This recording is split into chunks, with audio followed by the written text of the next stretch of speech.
¿Listos para el estudio de esta mañana? Muy bien, muy bien. Gloria a Dios. Abran su Biblia, por favor, al Evangelio según San Juan en el capítulo 10. Evangelio según San Juan en el capítulo 10. Seguimos a través de las Escrituras, versículo a versículo, esta mañana en Juan capítulo 10.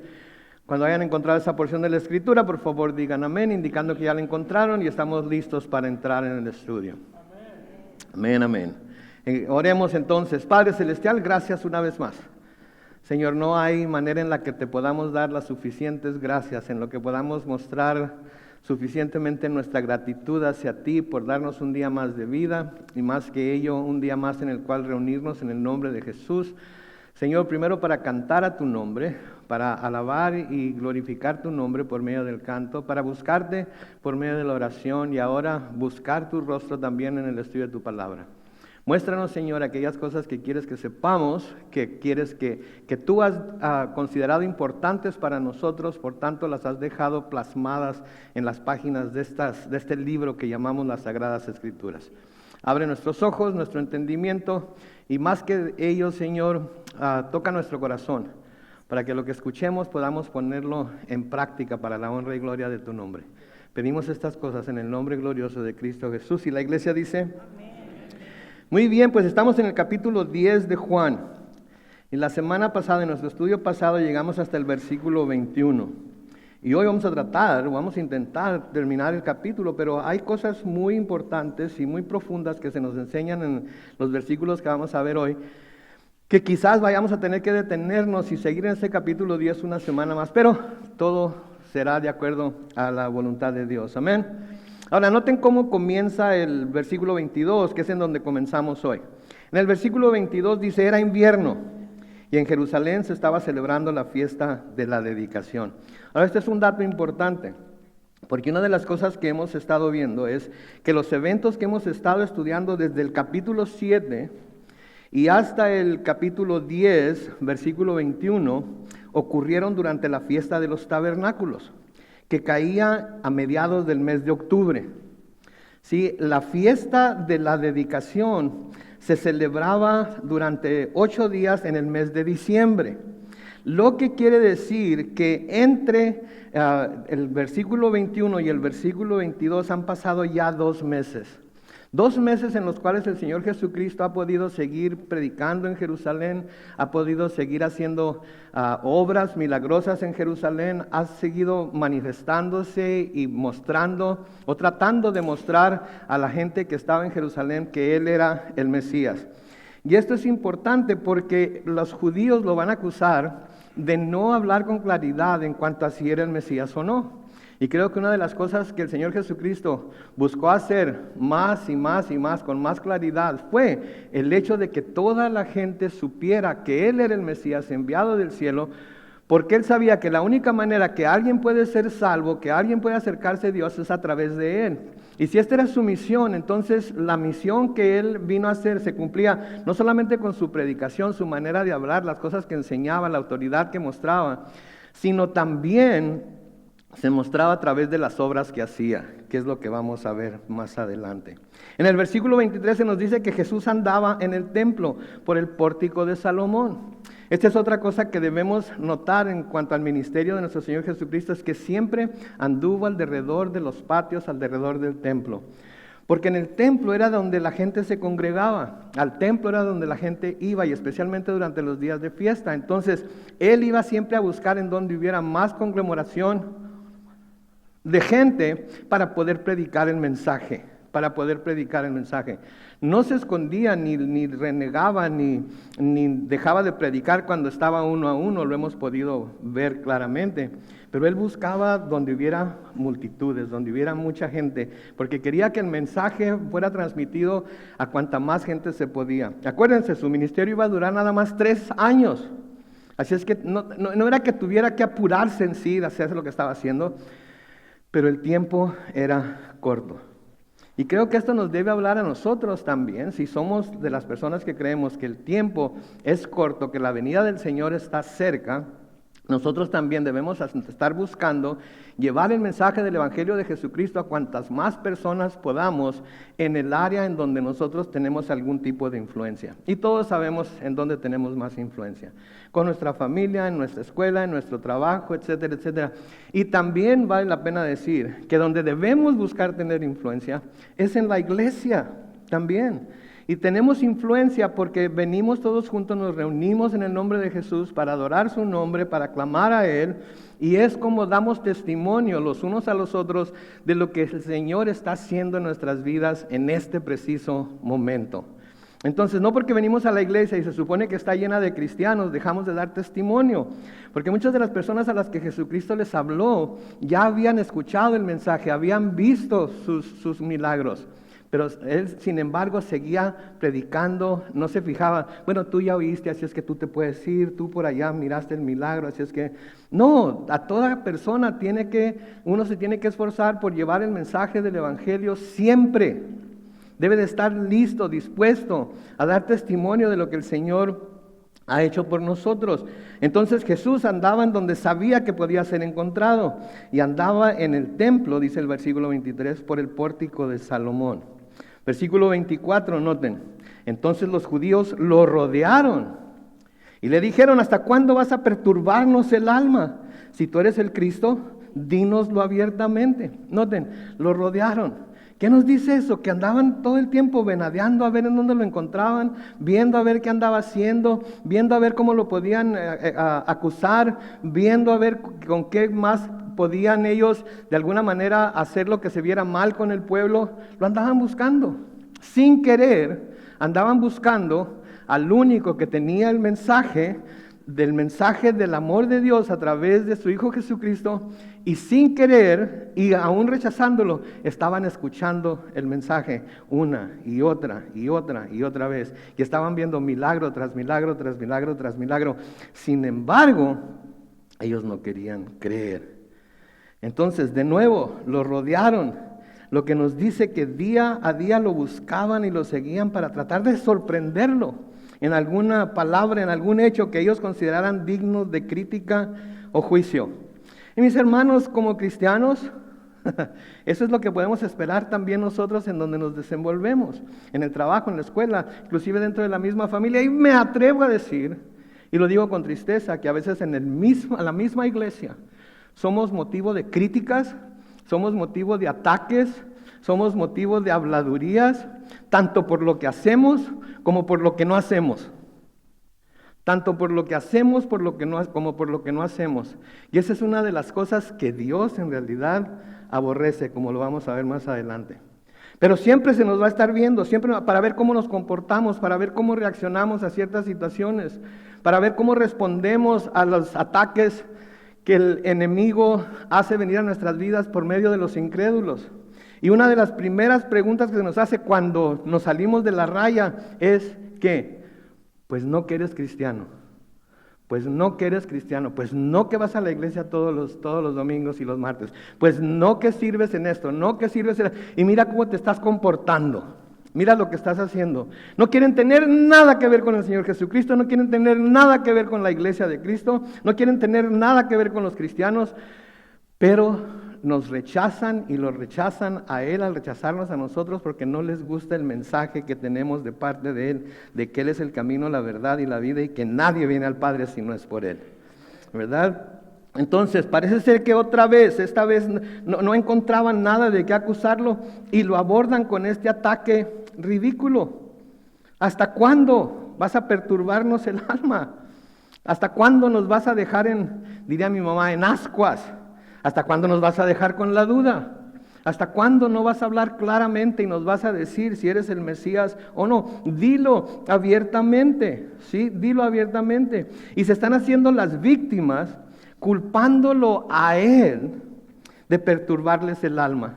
Culpándolo a Él, diciendo que por su culpa no podían creer. Porque Él no les decía claramente si era o no el Mesías. ¿Sí? De nuevo, en este mundo la gente tiene un sinnúmero de razones por las cuales no quiere o no puede creer en Jesucristo. ¿Y si los cristianos no fueran tan hipócritas? ¿Y si las iglesias y los pastores no pidieran tanto dinero? ¿Y si los cristianos se comportaran más como Cristo? Y no me mires a mí, mira lo que Cristo ha hecho. Ve lo que Cristo está haciendo. Si me ves a mí, yo te voy a fallar siempre. Y por estarme viendo a mí, ¿sabes en dónde vas a terminar? Por no ver a Cristo primeramente, vas a acabar en el infierno por estarme viendo a mí. No me veas a mí, ve a Jesucristo. Y entonces ellos están haciendo las víctimas, culpándolo a Él. ¿Sí? Todo el mundo tiene la culpa menos yo. Todo el mundo tiene la culpa. El diablo tiene la culpa. Mis padres tienen la culpa. Mi pastor tiene la culpa. Los hermanos fulanos tienen la culpa. Los hijos del pastor ni se diga. Ellos tienen más culpa que todos. Porque como hijos de pastor deberían de portarse mejor, deberían de ser mejores ciudadanos, deberían de ser mejores personas, pero míralos cómo andan. Todo el mundo tiene la culpa menos yo, ¿no es cierto? Ahora me han oído mucho hablar acerca de que la psicología y la psiquiatría y todo eso. Mis hermanos, quiero que sepan algo, ¿ok?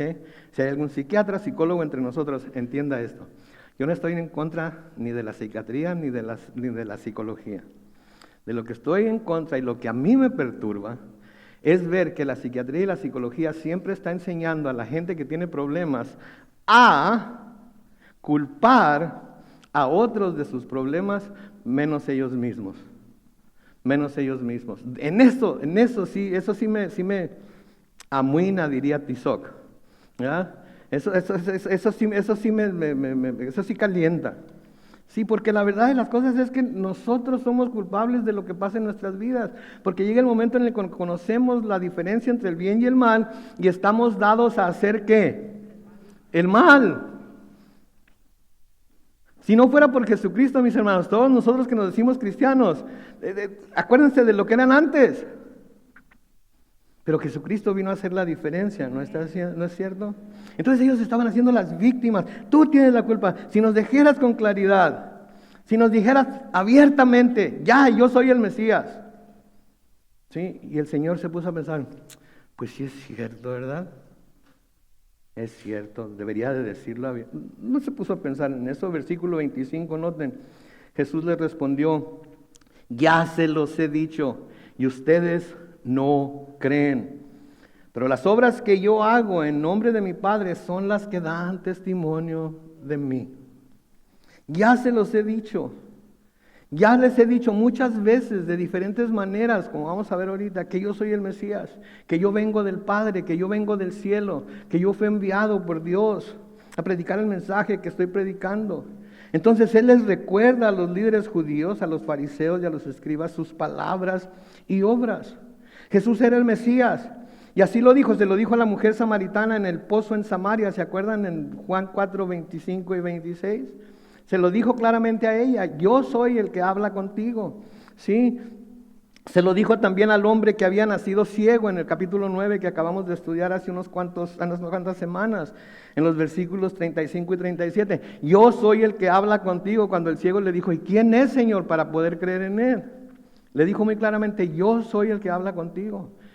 Y estoy seguro que como en muchas otras ocasiones había gente a su alrededor y entre esa gente había fariseos y entre esa gente había escribas y entre esa gente había líderes judíos. Ahora le dice que por sus obras también hablan de ello. Sus obras incluyen todos los milagros que realizó como señales que apuntaban a la verdad de que Él era el Mesías. Todos los milagros que hizo eran señales que apuntaban hacia la verdad de que era el Mesías. Y vamos a recordar algunas de las cosas que ya hemos visto en Juan, pero al recordarlas tenemos que también nosotros poner nuestra mente en el hecho de que a través de todo el libro de Juan y especialmente en los últimos capítulos hemos estado viendo que Jesús se proclamó a sí mismo no solamente como el Mesías, sino como Dios por muchas de las cosas que dijo, por muchas de las cosas que hizo. Y esas son las cosas a las que debemos poner a nosotros más atención que a cualquier otra. De que Él se proclamó a sí mismo como Dios. Porque hay muchos que dicen, Dios, Jesús nunca dijo que era Dios. La Biblia no dice que Jesús era Dios. ¿Cómo no? Lo dice interminablemente nada más el Evangelio de Juan. Por eso cuando alguien se convierte de nuevo, cuando alguien es recién convertido, les aconsejamos que lean el Evangelio de Juan, porque ahí van a ver claramente que Jesús es Dios y van a saber que su fe no está puesta en ningún mito, en ninguna persona terrenal, sino que está puesta sobre el mero Hijo de Dios, la segunda persona de la Trinidad, la que compone al Dios Altísimo, al Dios verdadero. En Juan capítulo 5, los versículos 22 y 23, Juan 5, 22 y 3, noten lo que el Señor dice ahí. Pues el Padre no juzga a nadie, sino que todo el juicio se lo ha dado, ¿a quién?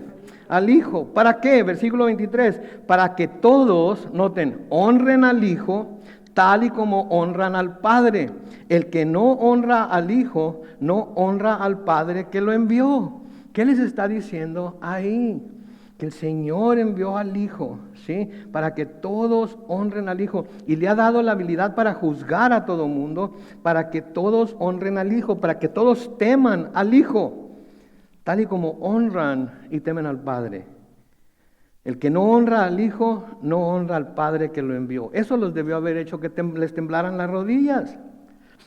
Que les hubiera hecho que pensaran, si este es el Hijo de Dios y yo no lo estoy honrando como debo honrarlo, entonces tampoco estoy honrando al Padre. Y si no estoy honrando al Padre, no importa qué tan religioso sea, mi religión no me va a ayudar a llegar al Padre, porque estoy deshonrando al Hijo de Dios. Pero no, ni pensaban en eso, no escuchaban, oían pero no escuchaban. Oían las palabras pero cerraban sus oídos a la verdad.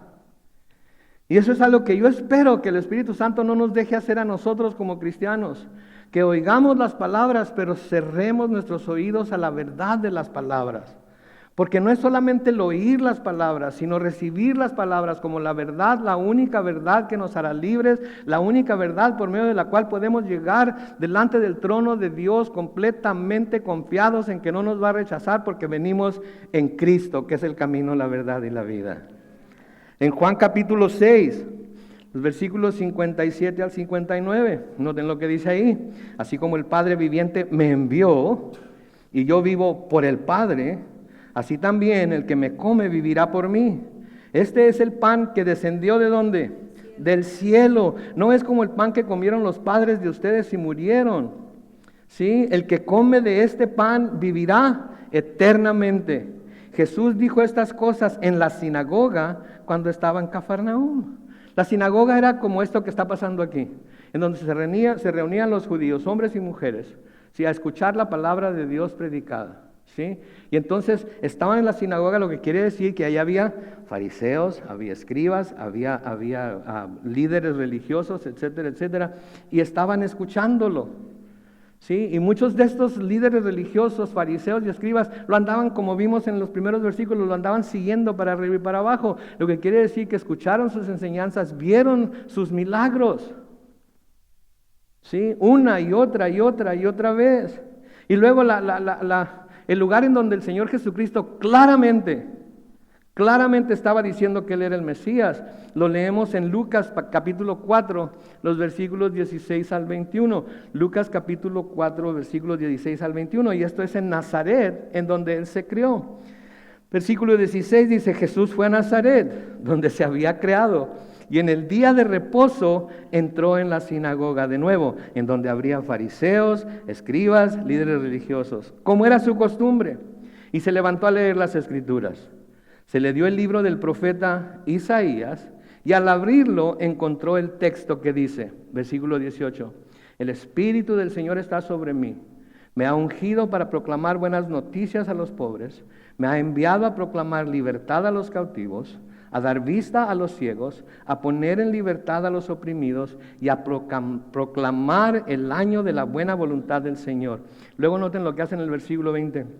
Enrolló luego el libro, se lo dio al asistente y se sentó.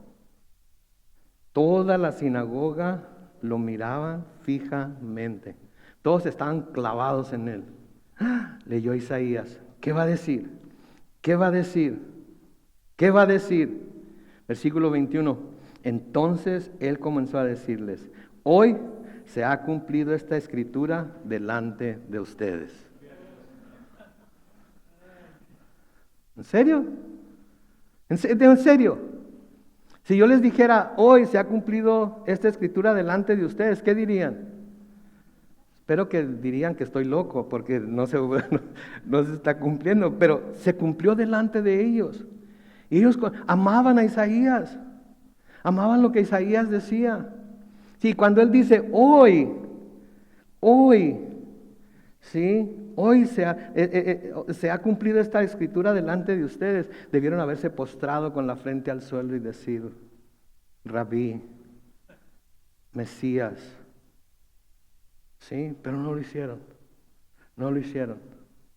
Decidieron no prestar atención a lo que estaba diciendo. Oyeron las palabras, no escucharon lo que estaba diciendo. Y de nuevo, ese es un peligro que todos nosotros como cristianos podemos cometer, que oímos las palabras pero no escuchamos lo que se está diciendo. Oímos las palabras pero no entran a nuestro cerebro y luego de ahí pasan a nuestro corazón para que las meditemos. Simplemente son palabras que oímos como si fuera cualquier otra palabra y nos vamos de aquí tal y como venimos y a veces peor de como venimos. Y ese era el problema que los religiosos del tiempo de Jesús tenían. Que no, decían que no podían creer, pero lo que pasa es que no querían creer. Entonces, aunque no lo hubiera dicho claramente con palabras, aunque no hubiera dicho estas cosas que acabamos de leer en las Escrituras, sus obras daban testimonio, de que Él era el Mesías, ¿sí? De que Él era el Mesías. Y el Señor nos va a decir más acerca de esto más adelante. Pero noten en Juan capítulo 5 y el versículo 36. Juan capítulo 5, 36 dice, pero yo cuento con un testimonio, el Señor Jesucristo hablando aquí, mayor que el de Juan, que el que dio Juan el Bautista. Y son las obras que el Padre me dio para que las llevara a cabo. Las obras mismas que yo hago son las que dan testimonio de mí y de que el Padre me ha enviado. Entonces vamos a suponer que nunca dijo nada. Lo que les debió haber dicho a ellos, lo que les debió haber mostrado a ellos que Él era el Mesías, eran las obras que Él hacía. Eran las obras que Él hacía. Y esto otra vez nos lleva a un principio muy importante en nuestro caminar cristiano. Que a menudo no importa cuánto digamos que somos cristianos. Lo que en verdad va a demostrar que lo somos son nuestras obras. Nuestra manera de lidiar los unos con los otros, nuestra manera de lidiar con los problemas y las pruebas y las situaciones difíciles por las que pasamos en la vida. Eso es lo que va a dar mayor testimonio de que somos lo que decimos ser, más que nuestras palabras. Porque es muy fácil decirlo. Es muy fácil no negar que se es cristiano cuando estamos entre puros cristianos. ¿Saben cuándo pasamos la prueba de que somos cristianos? Cuando estamos dispuestos a decirlo en frente de incrédulos, en frente de gente que odia a Cristo, como vamos a ver más adelante. En frente de gente que ha rechazado a Cristo. Muchas de ellas habían caminado con el Señor, pero se han apartado del Señor y ahora me arriesgo a decir que hasta aborrecen al Señor. Porque algo no hizo que ellos pensaban que debería hacer. Algo no dejó de hacer que ellos pensaban que debería de dejar de hacer. No respondió a alguna oración que se le pidió con tanto fervor y con tanta fe. Y terminan rechazando al Señor, aborreciendo al Señor y apartándose de Él. Y eso es lo que estaba pasando, lo que el Señor les está diciendo aquí. ¿Saben qué? No importa que no lo haya dicho, si es que no lo dije, no importa que no lo haya dicho con toda claridad de palabras y nada de eso, pero las obras que yo hago son las que dan testimonio de mí y de que el Padre me ha enviado. Ojalá y nosotros podamos decir eso, las obras que yo hago. Recuerden, las obras no son para alcanzar salvación, las obras son lo que se hace que comprueba que somos salvos. Y ojalá y nosotros podamos decir así como el Señor, las obras que hago dan testimonio de que yo verdaderamente soy un cristiano. ¿Sí? Y no andar juzgando a todo el mundo por las obras que ellos no hacen, sino que yo me juzgo a mí mismo y me pongo a pensar en las obras que estoy haciendo. Y me pongo a pensar si las obras que estoy haciendo están dando un testimonio de que yo sigo al Señor. Entonces el problema no era que Jesús no fuera claro acerca de quién era y de dónde venía. El problema era que los líderes religiosos tenían corazones de incredulidad, corazones duros de incredulidad y querían culpar a Jesús hasta por sus corazones duros. Tú tienes la culpa de que mi corazón esté tan endurecido. Tú tienes la culpa de que no creamos en ti, ¿sí? Tú tienes la culpa porque no puedo poner mi fe en ti, porque no puedo verte como tú quieres que te vean. Sí, entonces no era que Jesús no fuera claro acerca de quién era y de dónde venía. Los líderes religiosos tenían un corazón endurecido de incredulidad y querían culpar, hasta por eso querían culpar a Jesús. No lo pueden creer, más bien no lo pueden aceptar. Y la razón por la que los judíos, hablando de los líderes, los fariseos y los escribas, no lo podían aceptar, era por lo que dice el versículo 26. Noten el versículo 26 de Juan 10. Si ustedes no creen, ¿por qué es? Es porque no son mis ovejas. Eso debería de haberles abierto los oídos, debería de haberles hecho preguntar, ¿y cómo le hacemos para ser de tus ovejas? Sí, eso debería de hacer nuestros oídos despertar y decir, ¿soy oveja del Señor? ¿Cómo puedo saber que soy oveja del Señor? ¿Qué tengo que hacer para ser oveja del Señor? Entonces Él les dice, ustedes no creen. Y si ustedes no creen es porque no son de mis ovejas. Y ahí está el problema. No eran parte de las ovejas del redil del Señor. Por lo tanto no podían oír lo que estaba diciendo. No conocían su voz. Y no eran parte de sus ovejas porque no querían creer. Para ser sus ovejas se tiene primero que creer. Y una vez que se cree, Él por el poder de su Espíritu Santo nos hace sus ovejas. Y una vez que nos hace sus ovejas, tenemos oídos que oyen, que conocen su voz y recibimos lo que Él nos dice. ¿Sí? Pero entonces, de nuevo, no eran parte de las ovejas del Señor. No conocían su voz y no eran parte de las ovejas del Señor porque no querían, no podían, no querían creer. Y para ser sus ovejas es indispensable que primero se crea en Él. Pero el que no cree no puede ser parte de sus ovejas. Pero yo quiero ser parte de sus ovejas. Cree, pero no quiero creer. No puede ser parte de sus ovejas. Pero yo quiero ser parte de sus ovejas. Pues cree. Pero no quiero creer. Pues entonces no puede ser parte de sus ovejas. Pero quiero ser parte de sus ovejas. ¿Entonces qué? Creer. Pero no quiero ser parte de sus ovejas. Entonces, pues no quiero. No quiero y no quiero y no quiero. Y ahí se acabó. Y mucha gente, en lugar de decir, Señor, dame el deseo de querer ser parte de tus ovejas, simplemente se da la vuelta y se va como lo hicieron todos estos, o la mayoría de estos fariseos, escribas y líderes religiosos. ¿Sí? Es asombroso, creo yo, y ustedes no me dejarán mentir, pero es asombroso cómo después de que creemos en Jesús como el Mesías, las cosas que antes eran un misterio para nosotros, las cosas que antes no entendíamos de su palabra, de Dios, de su carácter, de su santidad, de su bondad, de su gracia, de su misericordia, de repente las podemos ver con plena claridad. De repente las podemos recibir con tanta claridad y las entendemos, cosa que debe asombrarnos, que un ser finito como nosotros, con un cerebro tan pequeño como el nuestro, pueda de hecho entender a un Dios tan grande como el Dios que servimos.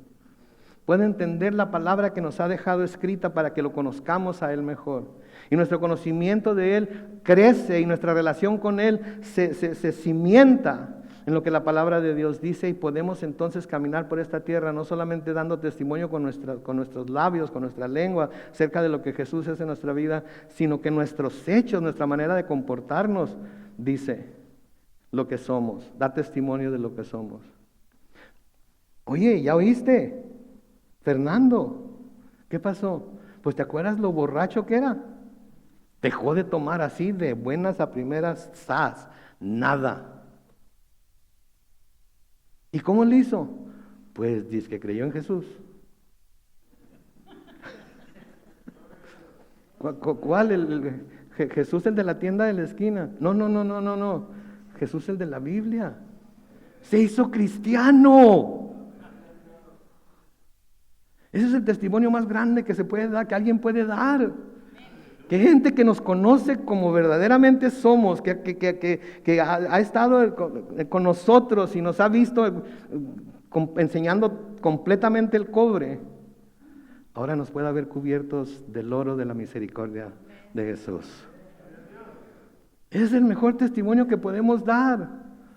Podemos decir que somos cristianos hasta que nos pongamos morados, pero si nuestra vida no lo manifiesta, entonces toda la gente no va a hacer caso de lo que decimos. Había un hermano en la iglesia del Nazareno en Mexicali que decía: hablan tan fuertes tus hechos que no escucho tus palabras.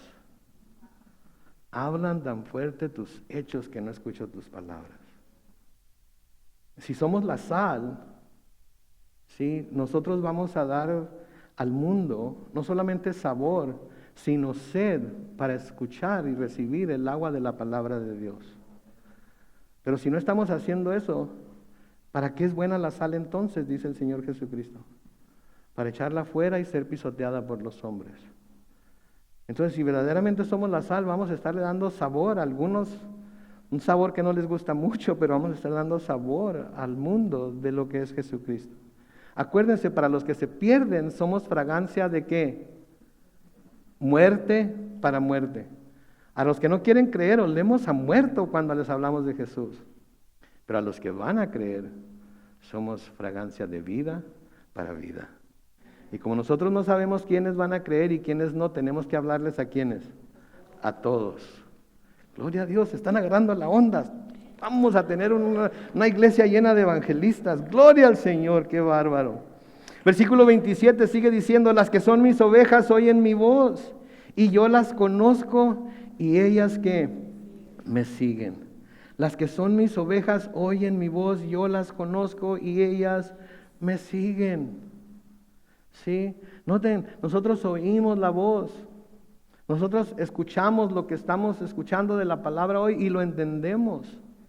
Pero el hecho de que escuchemos su voz y lo entendamos nos lleva a creer que Él es quien dice ser, y nos lleva ¿a qué? A seguirlo. Nos lleva a seguir su ejemplo, nos lleva a seguir su estilo de vida, nos lleva a servirlo como Él merece ser servido, etcétera, etcétera. Y lo seguimos a Él. ¿Por qué? Porque escuchamos su voz y entendemos lo que nos dice. Pero más que nosotros conocerlo a Él y escuchar su voz, lo que a mí me asombra, lo que a mí me llena de gozo, es que Él nos conoce a nosotros.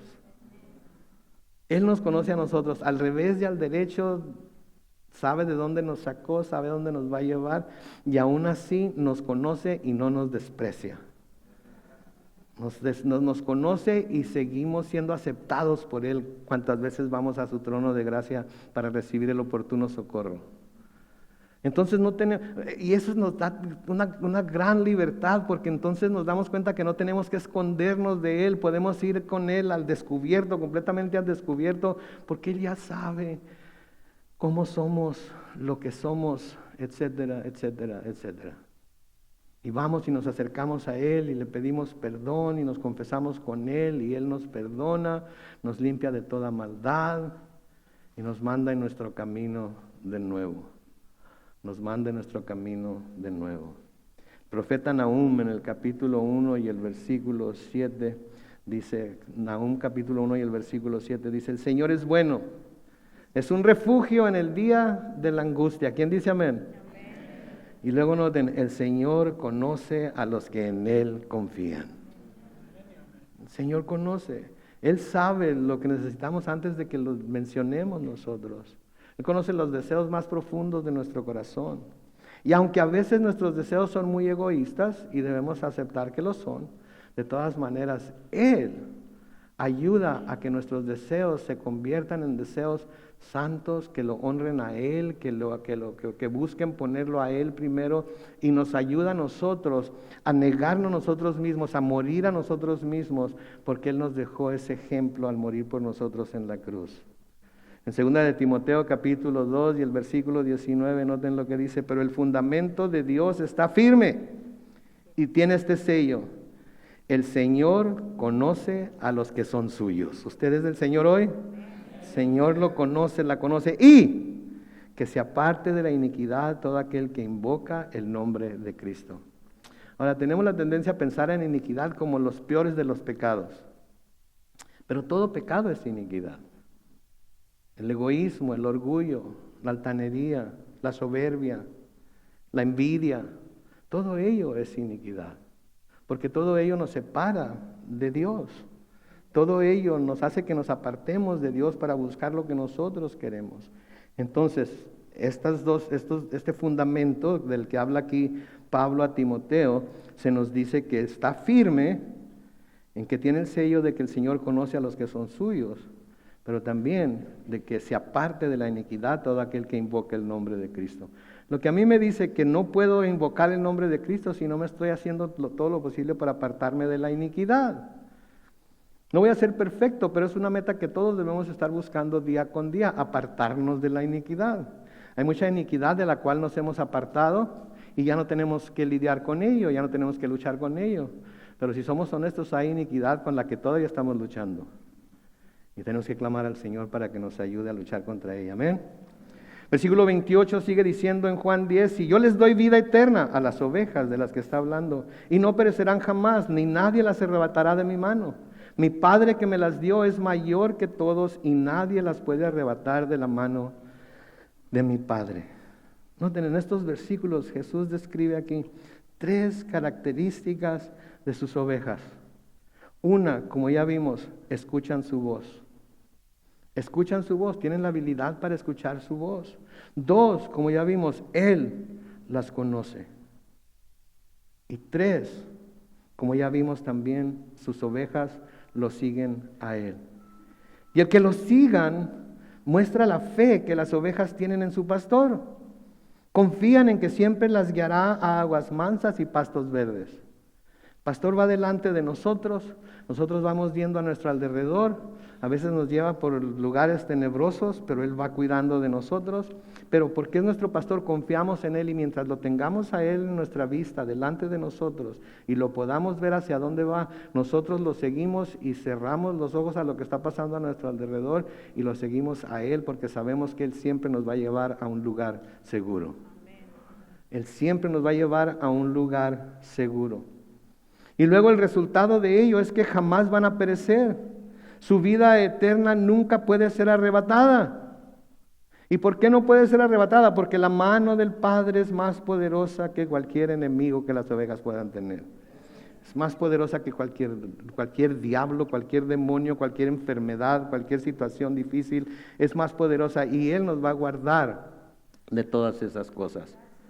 ¿Sí? Ahora, algo que quiero que pongamos mucha atención aquí. Note que dice que nadie las puede arrebatar de su mano. Nadie los puede arrebatar de su mano. Lo que quiere decir implícitamente aquí que va a haber quienes van a intentar arrebatarlas. Va a haber quienes van a intentar arrebatarlas. ¿Quiénes son estas personas que van a intentar arrebatarlas? Falsos maestros, falsos pastores, ladrones, salteadores, hijos de Satanás, mentirosos, desde el principio como su padre el diablo, que vienen solamente para, como él, robar, matar y destruir. Entonces el hecho de que diga nadie las puede arrebatar, quiere decir que va a haber quienes van a querer arrebatarlas. Por eso debemos estar bien seguros de que estamos en sus manos. Por eso debemos estar bien seguros de que lo estamos siguiendo a Él, de que Él es nuestro ejemplo, de que Él es a quien hacemos caso, de que de Él es la voz que estamos escuchando. Pero note también que no dice que las ovejas no se pueden bajar de su mano por su propia voluntad. Dice que nadie las puede arrebatar, pero no dice que las ovejas no pueden bajarse de su mano por su propia voluntad. Porque hay quienes dicen, una vez salvo, siempre salvo. No importa qué hagas, no importa qué pase. ¿Sabes qué? Una vez salvo, siempre y cuando estemos en su mano. Pero hay cristianos famosos de los cuales se puede leer, que han dejado atrás el cristianismo, han dejado atrás las enseñanzas que antes con tanta pasión enseñaban, han dejado atrás su fe en el Señor. Y yo no puedo decirles que esas personas, solamente por haber profesado fe en alguna ocasión, van a estar en el cielo. porque les estaría mintiendo, porque eso no es lo que dicen las Escrituras. Eso no es el que persevere hasta el fin, ese será salvo.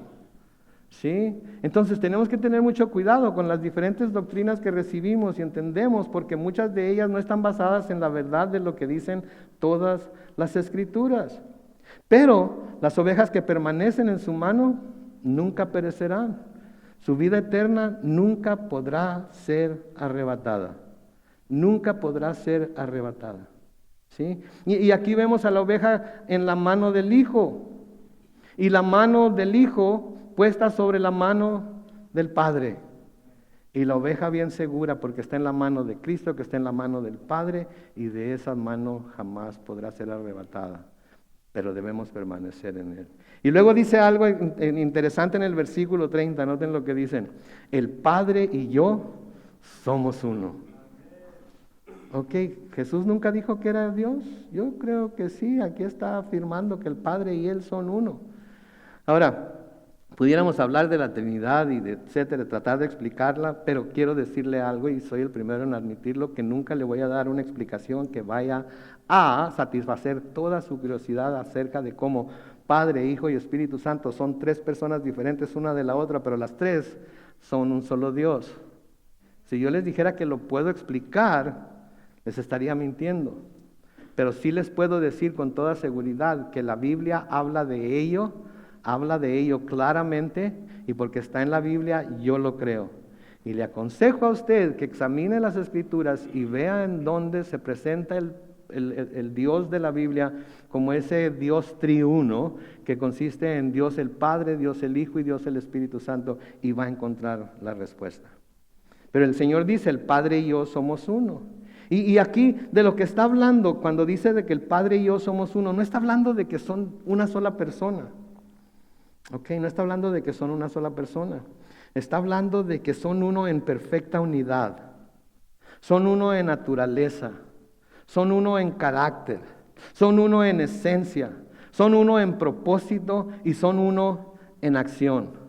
Pero no eran la misma persona. No eran la misma persona. Por eso vamos a ver cuando lleguemos allá, cuando el Señor ora por sus discípulos, lo que le pide al Padre. Vamos a llegar dentro de un par de semanas, con el favor de Dios, al capítulo 17 de Juan. Y en el capítulo 17 de Juan, en el versículo 22, noten lo que dice ahí: yo les he dado la gloria que me diste. ¿Con qué propósito? ¿Para que sean qué? Para que sean uno, así como nosotros somos uno. Ok, pónganse a pensar en lo que está diciendo aquí el Señor. Para que sean uno. Está hablando de sus discípulos, para que todos sean uno. ¿Qué quiere decir esto? ¿Que los 12 se convertirían en un solo hombre como los Transformers? ¿Se iban a pegar unos con otros? ¿Iban a ser un superapóstol? No, está hablando de que iban a tener un mismo propósito, una misma misión y visión bajo la autoridad del mismo Señor y Dios y bajo la dirección de un mismo Espíritu. Eso es de lo que está hablando. Nosotros podemos decir que somos uno. ¿Por qué? Porque como la iglesia somos el cuerpo de Cristo. ¿Sí? Y debemos buscar siempre ser uno, pase lo que pase, ¿verdad? Debemos de buscar esa unidad. Porque el Señor Jesucristo dio dos razones por las que el mundo iba a saber que somos sus discípulos. Una fue el amor y la otra fue la unidad. Entonces, esas son las dos cosas que nos distinguen al mundo, como que somos parte de sus ovejas, como que somos parte de su redil. El amor que demostramos los unos por los otros. Sí, mejor no lo voy a decir como me vino a la mente, pero el amor que nos demostramos los unos a los otros y la unidad que hay los unos con los otros. La unidad que hay los unos con los otros. ¿Sí? De nuevo, en Juan 17, ahora el versículo 23, Juan 17, 23, el Señor orando por los discípulos dice: yo en ellos y tú en mí, para que sean perfectos ¿en qué? En unidad, para que el mundo crea que tú me enviaste y que los has amado a ellos como también a mí me has amado. Noten lo que está diciendo aquí el Señor, noten lo que le está pidiendo al Padre y noten lo que nos está queriendo enseñar a nosotros aquí hoy. que Él le está pidiendo al Padre que nosotros, ¿sí? Que nosotros estemos en Él, o que Él esté en nosotros y que el Padre esté en Él, para que seamos perfectos en unidad, para que el mundo crea que me enviaste y que los has amado a ellos como también a mí me has amado. ¿Sí? Es lo que Dios, es lo que el Señor Jesucristo está pidiendo para su iglesia. Que seamos uno, que seamos perfectos en unidad. ¿Sí? Así como a causa de esto dejará el hombre a su padre y a su madre y se unirá a su mujer y los dos serán un solo ser o una sola carne. Así la iglesia, tan diferentes como somos, con tantos trasfondos diferentes que tenemos, con las diferentes culturas y a veces hasta los idiomas, con las diferentes ideologías políticas que pudiéramos tener, somos uno. Y a pesar de todas esas diferencias debemos buscar caminar en esa unidad, porque como seguidores de Jesucristo somos llamados a mantener la unidad. Nosotros somos llamados a mantener la unidad. ¿Cuántos de nosotros creemos que tenemos el poder para poder mantener la unidad entre los santos? Ninguno de nosotros debe tener esa seguridad. Ninguno de nosotros puede tener esa seguridad. Porque estoy seguro que algunos de nosotros tenemos diferencias con algunos otros de nosotros y esas diferencias nos pueden mantener lejos de la unidad, aunque decimos ser cristianos y aunque tenemos obras que nos muestren, que manifiesten que somos cristianos, hay cosas que no estamos de acuerdo. Hay demócratas, hay republicanos, hay prianistas, hay morenistas, hay capitalistas. Hay comunistas, espero que no, pero hay comunistas.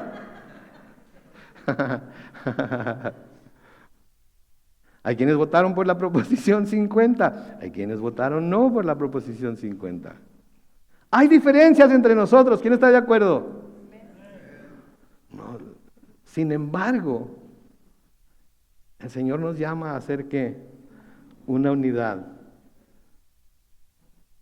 Él nos llama a hacer una unidad. A estar unidos, ¿sí? Como cristianos. No tenemos que estar de acuerdo en todo, aunque sería fabuloso que todos estuvieran de acuerdo conmigo, pero no tenemos que estar de acuerdo en todo. Tenemos que estar de acuerdo en que Cristo es el único medio de salvación. Y que ese conocimiento nos mantenga en unidad aun cuando tengamos diferencias. Porque las diferencias que hay que nos afectan aquí en la tierra van a durar muy poco tiempo. Pero lo que nos va a unir en el cielo va a ser eterno. Imagínese que Dios en su muy buen humor, cuando usted llegue al cielo, lo ponga a un lado de la persona con la que más diferencias tuvo aquí en la tierra. Para toda la eternidad. ¿Qué le va a decir? No, si es así, mejor devuélveme. Si es así, mejor me voy para otro lado. ¡No! El cielo es el cielo, ¿no es cierto? Y esto es una, ¿cómo le podemos decir? Una visión de lo que va a ser el cielo. Todos vamos a estar unidos, todas lenguas, todas nacionalidades, todas tribus, etcétera, etcétera, etcétera. Entonces, como seguidores de Jesucristo, somos llamados a mantener esa unidad. Noten por favor lo que dice Efesios capítulo 4, los versículos 1 al 6, Efesios capítulo 4, los versículos 1 al 6. Pablo está escribiendo esto a la iglesia de Éfeso y les está diciendo, yo, Pablo, que estoy preso por causa del Señor, les ruego que vivan, noten lo primero que vemos, como es digno del llamamiento que han recibido. ¿Qué quiere decir como es digno? De acuerdo con, haciendo honor, ¿sí? Al llamamiento que han recibido. Primero que todo, yo estoy preso, pero les ruego que vivan como es digno del llamamiento que han recibido. Versículo 2, y que sean humildes y mansos y tolerantes y pacientes unos con otros ahí está, ahí vamos bien, ¿verdad? No los sigo muy convencidos. Somos humildes los unos con los otros, somos mansos los unos con los otros, somos tolerantes los unos con los otros, somos pacientes los unos con los otros y nos tratamos los unos a los otros en amor. Ni un solo amén. Ok. Es el fuego de la palabra quemando las impurezas y sacándolas a relucir. Ok, está bien. No importa, siempre y cuando prestemos atención a lo que esto está haciendo en nosotros. Porque si no pudimos decir amén, debemos decir, Señor, ¿qué estoy haciendo yo o no estoy haciendo yo para que esto pueda ser realidad? Ok, vamos a seguir a ver qué nos pasa. En el versículo 3, en Efesios 4 y el versículo 3, noten, dice, procuren mantener la unidad del Espíritu en el vínculo de la paz. Quédense ahí en el versículo 3, procuren mantener la unidad del Espíritu en el vínculo de la paz. ¿Qué quiere decir procuren? Exactamente. Quiere decir hacer diligencias o esfuerzos para que suceda lo que se expresa. Sinónimos de ello, intentar, esforzarse, proponerse. Entonces la pregunta es, ¿estamos procurando mantener la unidad en el Espíritu y en el vínculo de la paz? ¿Es por lo que nos estamos esforzando nosotros aquí como miembros de la iglesia de Calvary Chapel San Diego en español? Este es uno de los esfuerzos que tenemos, no en dejar que las diferencias entre nosotros nos dividan, sino vencer las diferencias que hay entre nosotros en la unidad del amor de Cristo. Y esto quiere decir que todos vamos a tener que dejar algo a un lado para poder estar unidos a los demás. ¿Sí? Noten el versículo 4 de Efesios 4, así como ustedes fueron llamados a una sola esperanza, hay también un cuerpo y un espíritu, un Señor, una fe, un bautismo, versículo 6, y un Dios y Padre de todos, el cual está por encima de todos, actúa por medio de ellos y está en todos. El mismo Espíritu está en todos nosotros. El mismo Padre nos ha salvado a todos nosotros. El mismo Señor se dio por nosotros. Entonces no hay razón por las cuales deba haber ninguna divisiones entre nosotros. Sí, de nuevo, ¿cuál es la manera de vivir como es digno del llamamiento que hemos recibido? Siendo humildes, mansos, tolerantes, pacientes unos con otros en amor y procurando mantener la unidad del Espíritu en el vínculo de la paz. Así es como se vive de una manera digna del llamamiento al que fuimos llamados. Y cosas como estas son las que deben llevarnos a la introspección. ¿Qué estoy haciendo yo para que esto se logre? ¿O qué no estoy haciendo yo que está evitando que esto se logre? ¿Sí? Y aquí es en donde el espejo se está poniendo delante de nosotros, ¿no es cierto? Y algunos de nosotros nos estamos viendo y, ay, no me peiné hoy. Qué feo me veo en ese espejo, qué bárbaro. No me veo como me quisiera ver. Entonces hay que poner manos a la obra, ¿no es cierto? Si nos vemos en el espejo y estamos despeinados, ¿qué hacemos? Nos peinamos.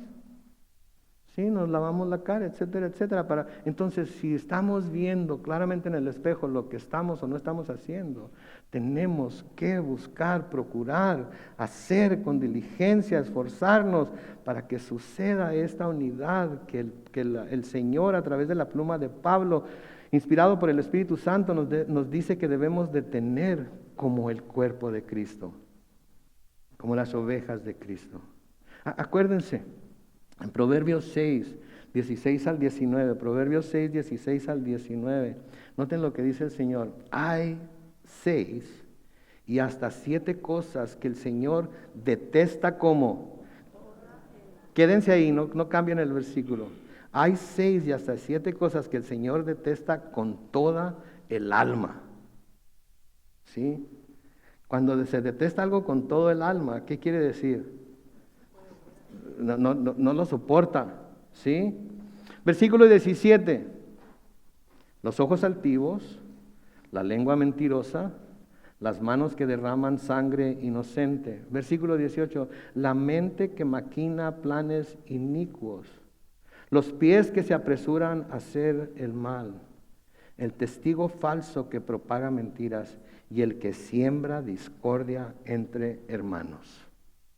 El que siembra, a veces podemos sembrar discordia entre hermanos, voy a pensar que sin querer, voy a pensar que sin darnos cuenta. Pero hay veces que se siembra discordia entre hermanos queriendo y dándose cuenta.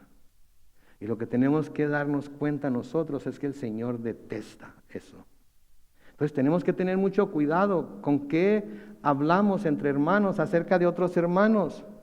Porque hay hermanos que van con otros hermanos y les dicen, ¿te fijaste en los hermanos? ¿Te fijaste en el hermano? ¿Ves lo que están haciendo? ¿Ves lo que no están haciendo? Y no conoces todo, no lo sabes todo, no has visto lo que yo he visto, no has oído lo que yo he oído, etcétera, etcétera. Y siembran discordia entre los hermanos con el afán de que vengan las divisiones, y esas son las divisiones en contra de las cuales nos habla la palabra de Dios, porque según lo que Pablo nos dice en 1 Corintios y en el libro de Romanos, somos todos parte de un mismo cuerpo, y el hacernos daño los unos a los otros, un miembro a otro miembro, es hacer daño al propio cuerpo de uno. Entonces tenemos que tener mucho cuidado con esto. Tenemos que en realidad ser honestos con nosotros mismos.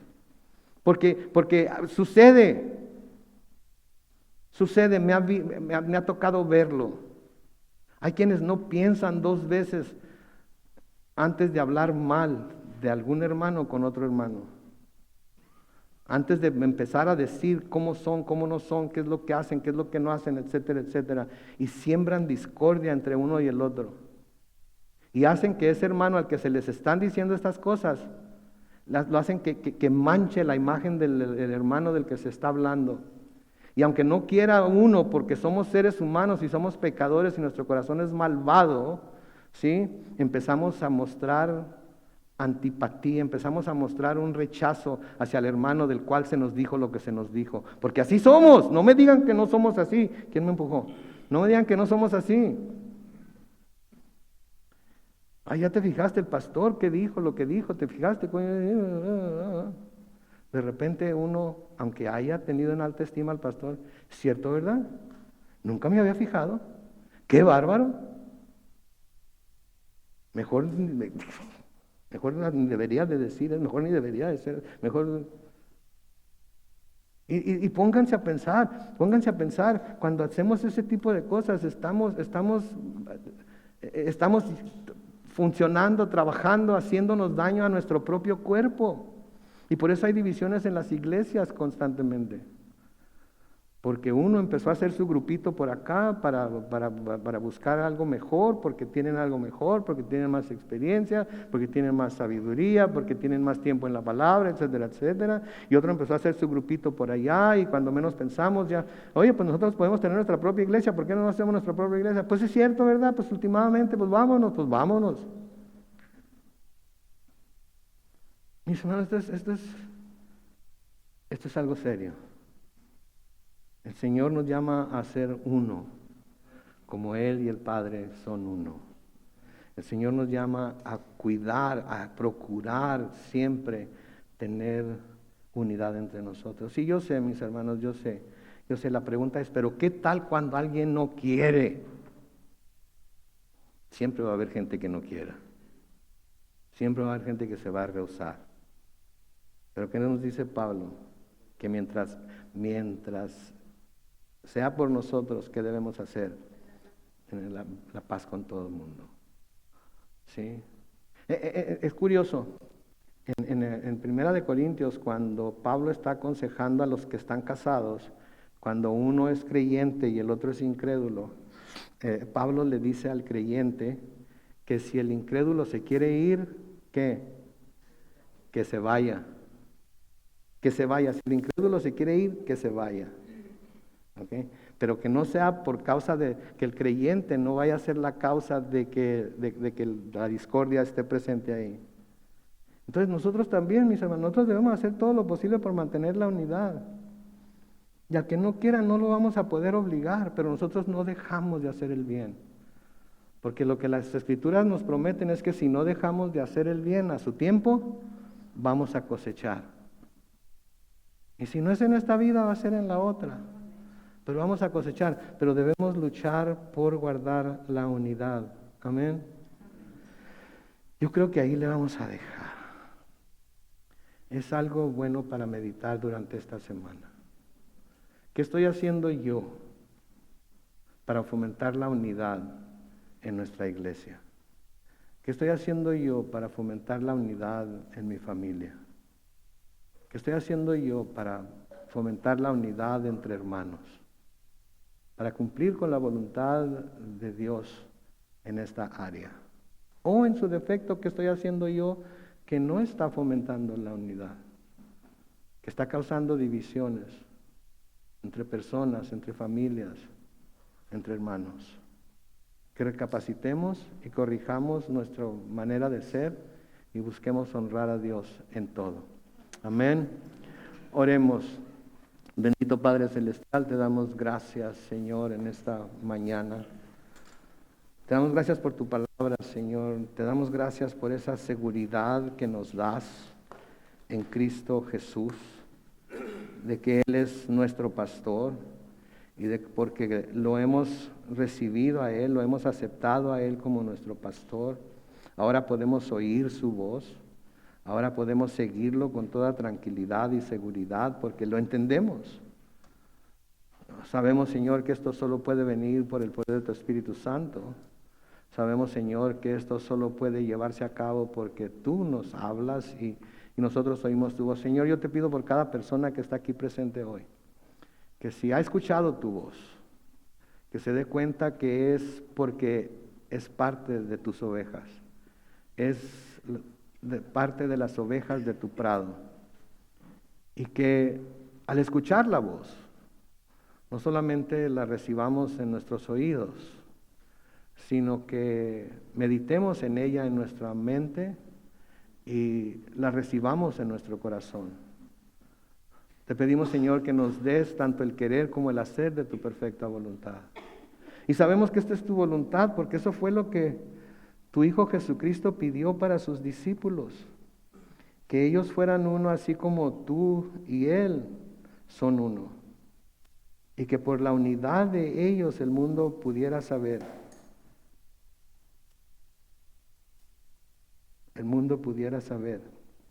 que tú enviaste a Jesucristo y que tú nos has amado a nosotros como también amaste a tu Hijo Jesús. Ayúdanos, Señor. Reconocemos que no podemos hacer estas cosas por nosotros mismos. Lo hemos intentado, y hemos fallado. Nos hemos esforzado y hemos fallado. Pero sabemos, Señor, que si permitimos que tu Espíritu Santo nos guíe y nos dirija, podremos llevarlo a cabo, porque no nos estás pidiendo algo que es imposible. Nos estás pidiendo algo que es imposible hacer por nosotros mismos y lo reconocemos.